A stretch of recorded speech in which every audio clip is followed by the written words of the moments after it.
അല്ല എനിക്ക് കുറച്ച് നന്ദി പ്രകടനമൊക്കെ നടത്താനുണ്ട്. ആ അത് വാങ്ങിച്ചിട്ട് നീ അങ്ങ് പോയാ മതി. താൻ എന്ത് കാണിക്കുന്നേ? I am a college lecturer. College ലെക്ചർക്ക് കുടിച്ചിട്ട് വണ്ടി ഓടിക്കാനുള്ള ലൈസൻസ് ഉണ്ടോടാ? Mind words. കുറ്റം എന്റെ അല്ല, നിങ്ങളുടെ ഭാഗത്താ. അത് നീയാണോടാ തീരുമാനിക്കുന്നത്? പോലീസിനാണോ നിന്റെ കളി? Sir, you know that it's not my fault. ആ അതൊക്കെ നമുക്ക് തീരുമാനിക്കാം. അല്ല, നിന്നെ ഇവിടെ ഇതിനു മുമ്പ് കണ്ടിട്ടില്ലല്ലോ. ഞാനൊരു പെൺകുട്ടി അന്വേഷിച്ചിറങ്ങിയതാ. മൂക്കറ്റ ചാരായം വലിച്ചു കയറ്റിയിട്ട് പെണ്ണ് പിടിക്കാൻ ഇറങ്ങിയതാണല്ലടാ. എന്ത് ധൈര്യം നിനക്കിത് പോലീസിനോട് പറയാൻ? സാർ, അതെന്റെ ഭാര്യയാണ്. ചുവന്ന് തുടുത്ത് ചാമ്പയ്ക്ക പോലെ ഇരിക്കുന്ന നിനക്ക് ആദിവാസി കുടിയിൽ ഭാര്യ അല്ലടാ. അപ്പൊ നീ പെണ്ണുങ്ങളെ പിഴപ്പിക്കാൻ ഇറങ്ങിയതാണല്ലടാ. എടാ, ഇയാളോട് വിശദീകരിക്കേണ്ട കാര്യമൊന്നും ഇരിക്കില്ല കേട്ടല്ലോ. ചുമ്മാ തിരക്കിട്ടങ്ങ് പോലെ ലക്ഷ്യ സാറേ. മദ്യപിച്ച് വാഹനം ഓടിക്കൽ, അമിത വേഗത, അലക്ഷ്യവും അശ്രദ്ധവുമായി അപകടം ഉണ്ടാക്കുന്ന തരത്തിൽ വണ്ടി ഓടിക്കുക, ഇതിനൊക്കെ സമാധാനം പറഞ്ഞിട്ട് പോയാ മതി ലെക്ചർ സാറേ. കാറിന്റെ കീ താ. സാറേ, ഞാനൊന്നും ചെയ്തിട്ടില്ല. കീ തരാനാ പറഞ്ഞത്. കീ കാറിനകത്താ. എന്നാ പിന്നെ ഒന്ന് കാറി കയറ്. സാറേ, ഞാൻ പറയുന്നത് സാറേ കേൾക്കാറ്. ചുമ്മാ ദേ വിളച്ചിലെടുക്കരുത്. വന്ന് വണ്ടി കയറടാ. എന്തുവാ സാറേ ഞാൻ പറയുന്നത് കേൾക്കും. ഇങ്ങോട്ട് ബാക്കിയൊക്കെ നമുക്ക് നിന്നോടും നടക്കാനോടാ പറഞ്ഞത്. വണ്ടിയിലോട്ട് കയറ്. ബലം പിടിക്കാതെ ഞാൻ പറയുന്നത്.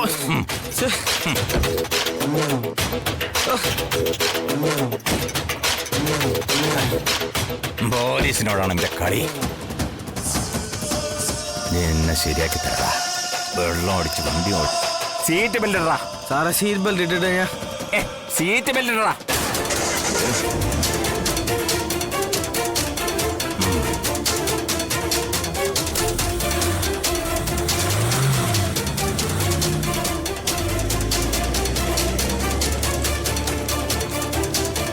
സാറേ, ഞാൻ ഒന്നും ചെയ്തില്ല സാറേ. സാറേ ഒന്നും കേസാക്കല്ലേ. മദ്യപിച്ചിട്ട് ആളുടെ കൊല്ലാൻ വേണ്ടി റോഡിൽ.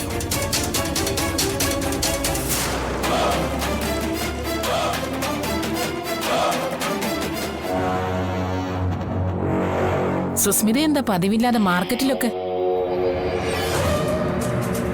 ആ മാർക്കറ്റൊക്കെ ഒന്ന് കണ്ടിരിക്കാന്ന് കരുതി. അത് നല്ലതാ. ഡൈനിങ് ടേബിൾ മാത്രം കണ്ടാ ബോറടിക്കില്ലേ? സുസ്മിത എന്റെ കൂടെ പോരുക എന്നുള്ള ഒറ്റ ധൈര്യത്തിലാ ഞാൻ പ്രീതിക്കുഞ്ഞിനെ വിട്ടിട്ട് പോന്നത്. പൊന്നി, ആ സംഭവം വീണ്ടും വീണ്ടും എടുത്തിടല്ലേ. പശുവും ചത്ത മോരിലെ പുളിയും പോയി. പശുവിനെ ആരെങ്കിലും കൊന്നു കളഞ്ഞാലോന്നാ എന്റെ പേടി. നിന്നെ പോലുള്ള സെർവൻസ് കാണിക്കുന്ന ഓവറായിട്ടുള്ള ആത്മാർത്ഥതയൊക്കെ അങ്കിളിന്റെ അർജുന്റെ അടുത്ത് ചെലവാക്കിയാ മതി. അയ്യോ, വേലക്കാരിക്ക് സ്വന്തം കുടുംബത്തോടുള്ളതിനേക്കാളും കൂറ് ഇങ്ങോട്ടാണല്ലോ എന്ന് തെറ്റിദ്ധരിച്ച് ഇടയ്ക്കിടയ്ക്ക് അവര് 100 500 ഒക്കെ എടുത്തു തരും. പിന്നെ ഓണത്തിനോ വിഷുവിനോ ഒരു സാരിയോ മുണ്ടോ. അതിനു വേണ്ടിട്ടല്ലേടി നിന്റെ ഈ പ്രീതി സ്നേഹം. അതെ, എന്റെ അടുത്തതൊന്നും ചെലവാവില്ല. എനിക്ക് കള്ളത്തരം കണ്ട എളുപ്പം മനസ്സിലാവും. അയ്യോ, നമ്മളില്ലേ സുസ്മിതയുടെ അടുത്ത് കള്ളത്തരം കാണിച്ച് ജയിക്കാനോ? നീ എന്തിനാണ് എന്നെ ഇങ്ങനെ ചൊറിയാൻ നിൽക്കുന്നേ? ആ, എനിക്കിങ്ങനെയൊക്കെ സംസാരിക്കാൻ അറിയും. നീയല്ലേ എന്റെ കൂടെ നിർബന്ധം പിടിച്ചു പോന്നത്? ആ, അത് ഈയിടെയായിട്ട് തടി കൂടുന്നുണ്ടോന്നൊരു സംശയം. അതാ ഞാൻ നടക്കാൻ ഇറങ്ങേ. എന്നാ പിന്നെ ഈ ബാഗ് പിടിച്ചോണ്ടങ്ങ് നടക്ക്, തടി കുറഞ്ഞോളും. അത്രയും തടി എനിക്ക് കുറയ്ക്കണ്ട. കൂടെ വന്നതിന്റെ പേരില് നിന്നെ ചുമക്കുന്നുണ്ടല്ലോ, അപ്പൊ ഇതും കൂടെ വയ്യ. ഇതൊക്കെ അരിഞ്ഞ് കറിയാക്കി കഴിക്കുമ്പോഴും ഇതൊക്കെ തന്നെ കേക്കണം കേട്ടോ. ഇവള് അവരിതെവിടെ പോയി? കാണുന്നില്ലല്ലോ.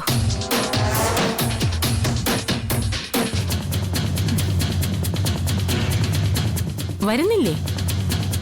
ആ, എനിക്ക് ചില അർജന്റ് കോൾസ് ഉണ്ട്. നീ നടന്നോ. എന്തോ കുബുദ്ധി ഒപ്പിക്കാനാണല്ലോ. എന്താടി? ഒന്നുമില്ലേ.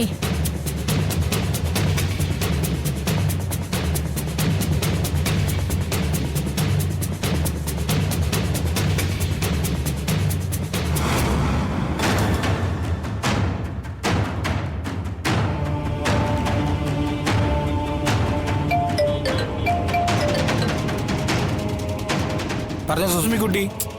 ബാലേട്ടാ നിങ്ങളിത് എവിടെയാ? കിഡ്നാപ്പിംഗ് പ്ലാൻ ചെയ്ത സ്ഥലത്ത് നിൽക്കാ ഞാൻ. ഞങ്ങൾ വന്നോണ്ടിരിക്കുക സുസ്മിക്കുട്ടി. എന്നാ പെട്ടെന്ന് വാ. ഇപ്പൊ ഇവിടെ അധികം ആൾക്കാരൊന്നുമില്ല. അതുകൊണ്ട് എന്നെ കിഡ്നാപ്പ് ചെയ്തോണ്ട് പോയാലും ആരും ഫോളോ ചെയ്തൊന്നും വരില്ല. പിന്നെ കിഡ്നാപ്പിങ്ങിന് സാക്ഷിയായി ആ ഹൗസ് മെയ്ഡ് പൊന്നിയുണ്ട്. നമ്മൾ പ്ലാൻ ചെയ്ത പോലെ എല്ലാം ക്ലീൻ ആയിട്ട് നടക്കും. 2 മിനിറ്റ്, ഞങ്ങൾ എത്തി. പെട്ടെന്ന് വാ.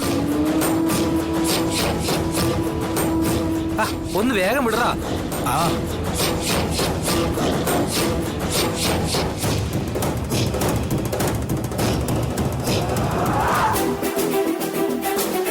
പൊന്നി, അർജന്റ് കോൾസ് ഒക്കെ കഴിഞ്ഞോ? ഓ അതൊന്നും നീ അന്വേഷിക്കേണ്ട കാര്യമില്ല, നടക്ക്. അങ്ങനെ ആജ്ഞാപിക്കാൻ ഞാൻ നിന്റെ വീട്ടിലെ അല്ല, സത്യാമ്മയുടെ വീട്ടിലെ സർവന്റാ. ശവത്തെ കൊണ്ടൊരു ആവശ്യം ഉണ്ടായിപ്പോയി, അല്ലെങ്കിൽ ചവിട്ടി കൂട്ടിയേനെ ഞാൻ.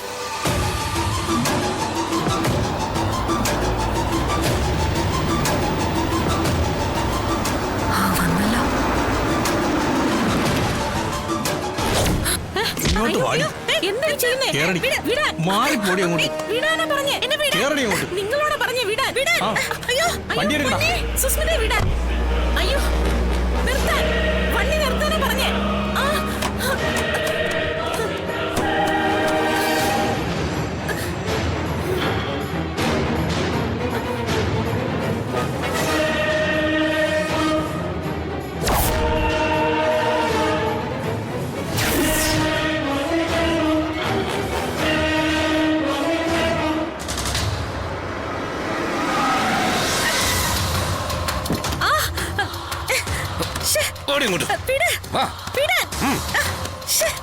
നടക്കണേ ഇങ്ങോട്ട്. നിങ്ങളോടല്ലേ പറഞ്ഞ ബലം പ്രയോഗിക്കണ്ടെന്ന്? ഇത് ഞാൻ തന്നെ പ്ലാൻ ചെയ്ത കിഡ്നാപ്പിംഗാ. ഇത് കുറെ കടന്നുപോയി കേട്ടോ. വളരെ റഫായിട്ടാ നിങ്ങൾ എന്നോട് പെരുമാറിയത്. ഇതിനൊക്കെയുള്ള പേയ്മെന്റ് ഞാൻ ബാലേന്ദ്രന്റെ നിന്ന് കുറയ്ക്കും. അല്ല, എന്നെ എന്തിനാ ഇങ്ങോട്ട് കൊണ്ടുവന്നേ? റിസോർട്ടാണല്ലോ ഞാൻ പറഞ്ഞിരുന്നേ. അവിടേക്ക് ഇവിടുന്ന് വേറെ കാറുണ്ടോ? എന്ത് ഇന്നോ? പിന്നെ എന്താടി വിളിക്കണ്ട, തമ്പുരാട്ടിന്നോ? ഇങ്ങനെ മിസ്ബിഹേവ് ചെയ്യാനാണോ ഞാൻ ബാലേന്ദ്രന് കാശ് കൊടുത്തത്? എവിടെയാ ബാലേന്ദ്രൻ? പിന്നെ ടീന്നോ? ഞാൻ കാണിച്ചുതരാം.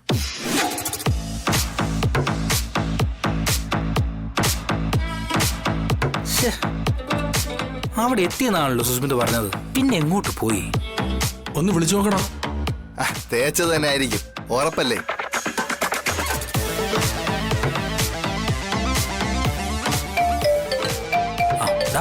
അവള് വിളിക്കുന്നുണ്ട്. സുസ്മിത എവിടാ? ബാലേന്ദ്രൻ. സുസ്മിതേ, റിസോർട്ട് ബുക്ക് ചെയ്ത് വെച്ചിട്ടാ ഞാനിവിടെ വന്ന് നിൽക്കുന്നത്. നീ എന്താ എന്നോട് കളി പറയുമായിരുന്നു? കിഡ്നാപ്പ് ചെയ്യണമെന്ന് പറഞ്ഞിട്ട് നീ എവിടാ?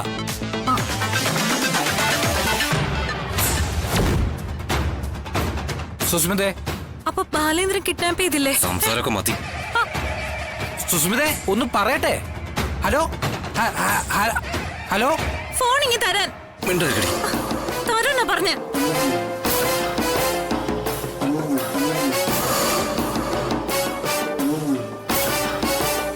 ഒന്നുകൂടെ വിളിച്ചു നോക്ക്.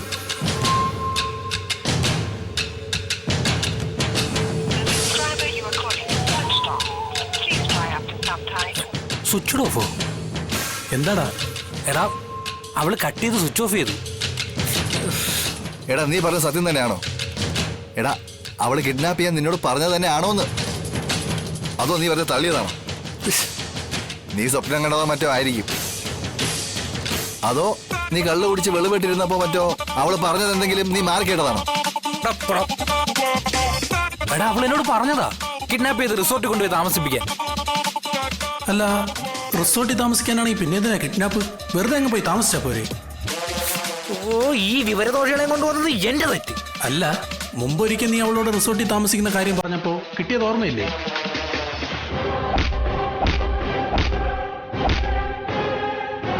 എടാ, നീ പറഞ്ഞത് ഉള്ളതാണെങ്കിൽ അവളുടെ മനസ്സ് മാറിക്കാണും. അവള് വെളിവ് കേട്ടിരുന്നപ്പോ വല്ലോ പറഞ്ഞതായിരിക്കും ഈ റിസോർട്ടിലൊക്കെ വരാന്ന്. ഇപ്പൊ വെളിവ് തിരിച്ചു വന്നാണ്. എന്തെല്ലാം മധുര സ്വപ്നങ്ങളായിരുന്നു.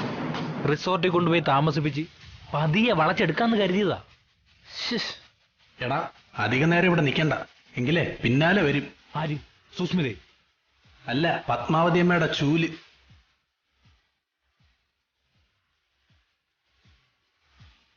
സത്യം പറ, ആരാ നിങ്ങളൊക്കെ? നിനക്ക് ഞങ്ങൾ മനസ്സിലായില്ലേ? ഞങ്ങളല്ലേ ഇപ്പൊ നിന്നെ കിഡ്നാപ്പ് ചെയ്തുകൊണ്ടുവന്നത്. എന്തിനാ എന്നെ കിഡ്നാപ്പ് ചെയ്തേന്ന്? ഞങ്ങളോട് പറഞ്ഞ ജോലി ഞങ്ങൾ ചെയ്തെന്നേ ഉള്ളൂ. ഞങ്ങൾ കൊട്ടേഷൻകാരാ, കിട്ടുന്ന ജോലി ചെയ്യും. സുസ്മിതയ്ക്ക് കൊട്ടേഷൻ കൊടുക്കാൻ ധൈര്യമുള്ള ആരാടാ ഈ നാട്ടിലുള്ളത്? അടിയത്തുങ്ങളാണേ.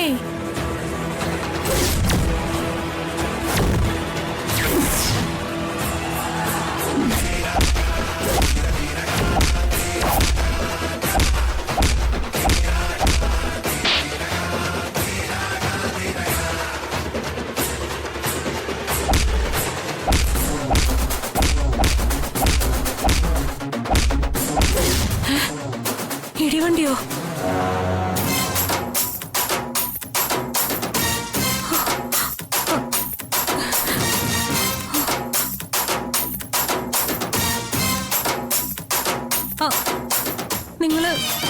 നിങ്ങളൊക്കെ എന്താ ഇവിടെ? നിന്നെ ഒന്ന് കാണാൻ വേണ്ടിട്ട്. ആശുപത്രി കിടക്കുന്നവരെയും ജയിലിലായ ബന്ധുക്കളെയൊക്കെ കാണാൻ ഒരു സൗഹൃദ സന്ദർശനം നടത്തേണ്ടത് ഒരു സാമാന്യ മര്യാദയല്ലേ? ആഹാ, അപ്പൊ നിങ്ങളല്ലേ എന്നെ കിഡ്നാപ്പ് ചെയ്തോണ്ട് വന്നേ? അയ്യോ, അതൊക്കെ നമ്മളെ കൊണ്ട് കൂട്ടിയ കൂടുവോ? നീ ഇവിടെ ഉണ്ടെന്നറിഞ്ഞിട്ട് വന്നതാടി. ഒന്നുമല്ലേലും നീ ഞങ്ങളുടെ പപ്പി ചേച്ചിയുടെ മോനെ കൊന്നു തള്ളിയവളല്ലേ?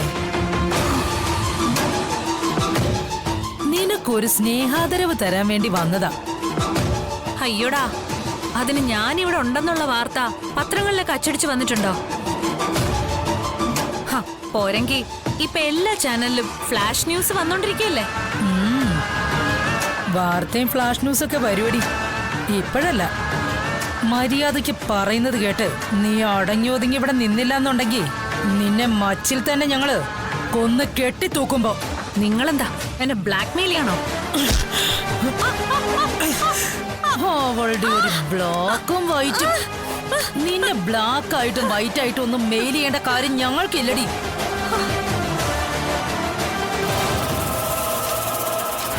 പപ്പി ചേച്ചിയുടെ മോൻ രോഹിത്തിനെ കൊന്നു തള്ളിയെന്ന് നീ തന്നെ അവരോട് പറയുന്നത് ഞങ്ങൾ ഞങ്ങളുടെ ചെവി കൊണ്ട് കേട്ടതാ.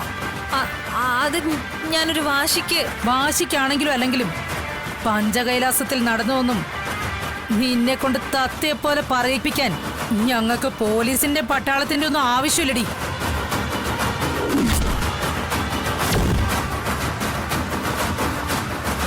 മിനിറ്റ് വെച്ച് പറയിപ്പിക്കാൻ അറിയാം ഞങ്ങള് ചൈന കോളനിയിലെ പെണ്ണുങ്ങൾക്ക്. കൈക്കുഞ്ഞായിരുന്നപ്പോ നീ കുടിച്ച പാല് വരെ കക്കിക്കാനുള്ള ദേഷ്യം ദേ ഈ കൈവിരൽ തുമ്പ് വരെ വന്നു നിൽക്കുന്നുണ്ട്. ക്ഷമിക്കുന്നത് ഒരേ ഒരാളോട് മാത്രമാ. എന്നാ കേട്ടോ, ഞാൻ തന്നെയാ നിങ്ങളുടെ പപ്പിച്ചേച്ചിയുടെ മോനെ അപകടപ്പെടുത്തിയത്. പല തവണ ഞാൻ അവനോട് പറഞ്ഞതാ എന്നെ വിട്ടിട്ട് എവിടെയെങ്കിലും പോയി സമാധാനത്തോടെ ജീവിക്കാൻ. അവനത് കേട്ടില്ല. പകരം എന്റെ കഴുത്തിൽ താലി എന്നുള്ളൊരു കൊലക്കയറ് കുരുക്കി. അന്നേ അവന്റെ ചാവ് എന്റെ കൈകൊണ്ടാന്ന് ഞാൻ മനസ്സിൽ കുറിച്ചതാ. അതിനുള്ളൊരു അവസരം മാത്രമേ കിട്ടാനുണ്ടായിരുന്നുള്ളൂ.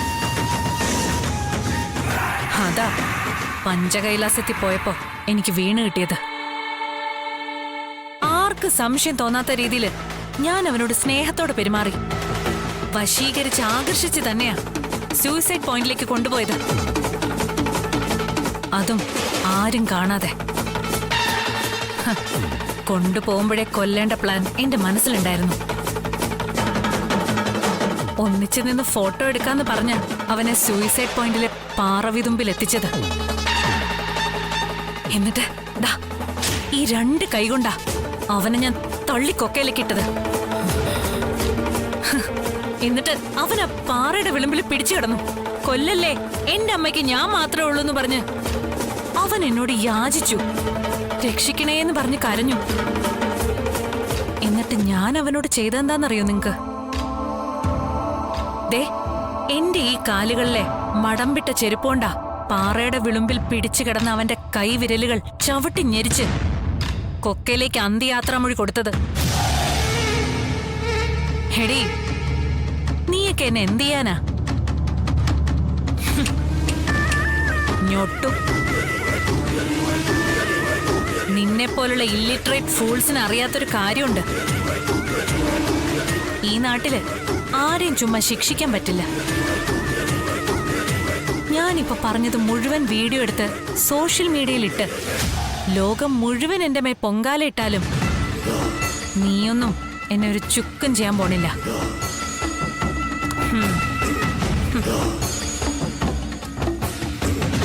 നിനക്കൊക്കെ ഒരു കാര്യം അറിയോ?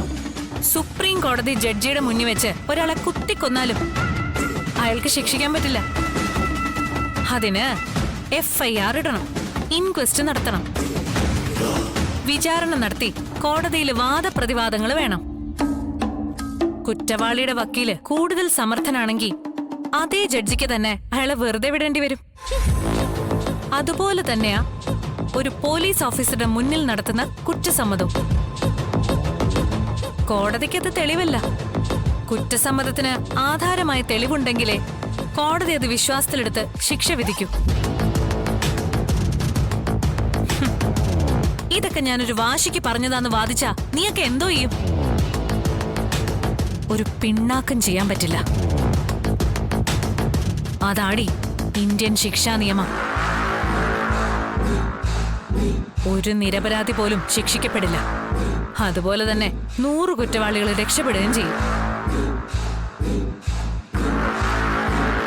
ഇനി പറ, നിനക്കൊക്കെ എന്ത് ചെയ്യാൻ പറ്റും? You bloody slum dogs.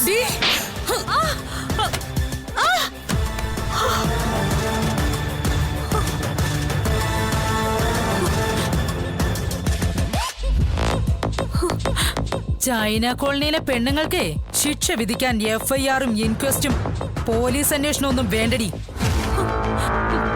കോടതിയിലെ കോട്ടിട്ട വക്കീലന്മാരെ പോലെ വാദപ്രതിവാദവും വേണ്ട. മനസാക്ഷിയുടെ കോടതിയാ ഇവിടെ. ഞങ്ങളെ ഇവിടെ ശിക്ഷ വിധിക്കുന്നത് നടപ്പിലാക്കുന്നത് പെട്ടെന്നായിരിക്കും. മനസ്സിലാവിടി? ഡേ, അതിങ്ങെടുത്തോ.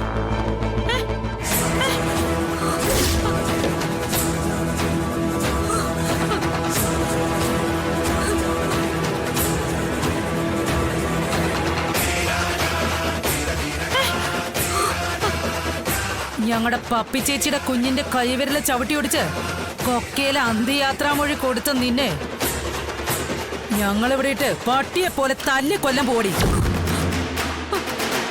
ആരാ ചോദിക്കാൻ വരുന്നെന്ന് ഞങ്ങളൊന്ന് നോക്കട്ടെ.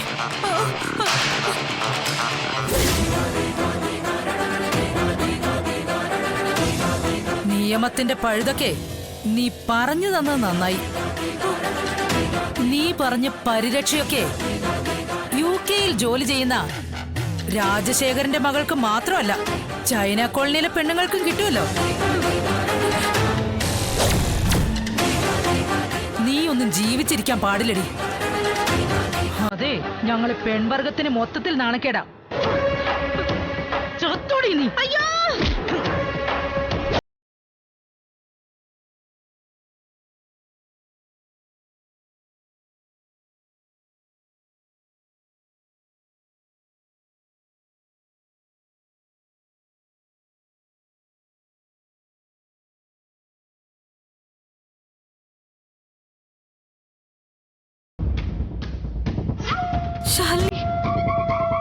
സരോജം, വേണ്ട. ഇവള് പറഞ്ഞത് കേട്ടില്ലേ കുഞ്ഞ്? തല്ല് കൊല്ലുക വേണ്ടത്.